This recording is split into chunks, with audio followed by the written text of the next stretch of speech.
ഇപ്പം ഇവിടെ ആഭരണം മഹാപാപമാണ്, ശാപമാണ്, അത് പിശാചിൻ്റെ ഡാഷാണെന്നൊക്കെ പറഞ്ഞ് നമ്മൾ പഠിപ്പിച്ചാൽ സ്വർഗത്തിലെത്തിക്കഴിയുമ്പോൾ അങ്ങനെയുള്ളവർക്ക് യേശുവിനെ കെട്ടിപ്പിടിക്കാൻ പോലും പറ്റില്ല.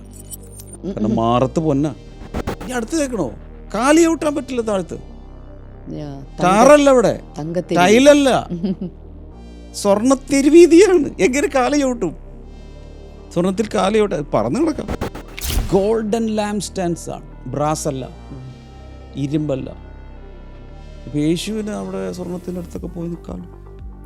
പിന്നെ ധരിച്ചിരിക്കുന്നത് എനിക്കൊരു കുഴപ്പമുള്ളത് ഇതാണ്. പലരോടും പറഞ്ഞു, എൻ്റെ സഹോദരിമാരോട് പറഞ്ഞു, എൻ്റെ ബന്ധുക്കളിൽ നിന്ന് രക്ഷിക്കപ്പെട്ടവ എല്ലാവരോടും പറഞ്ഞു ഊരണമെന്ന് പറഞ്ഞു. കാരണം ഇത് സ്വർഗത്തിൽ പോലെ ശാപമാണെന്ന് പറഞ്ഞു. പക്ഷേ വചനം ഇരുന്ന് പഠിക്കാൻ തുടങ്ങിയപ്പോൾ മൈ ഗോഡ്, എൻ്റെ കണ്ണ് തുറന്നു.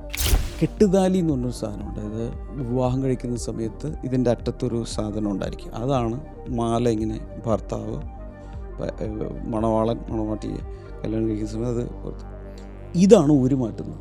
ചിലപ്പോൾ ഭർത്താവ് അറിയാതെ സാധനപ്പെട്ട് ചെല്ലുമ്പോഴേക്കും അടയാളം ഇതെല്ലാം പോയി, ചെയിൻ മാറ്റി. ആ ചെയിൻ അങ്ങ് മാറ്റിയോടുകൂടെ അയാൾ പറയും, ഇനി നീ എൻ്റെ ഭാര്യയല്ല, ഞാൻ നിന്നെ കിട്ടിയത് ഈ മിന്നുകൊണ്ട്. അങ്ങനെ ഭാര്യാഭർത്തൃ കുടുംബങ്ങൾ തകർന്നു. ഇത് നിസ്സാര വിഷയമല്ല.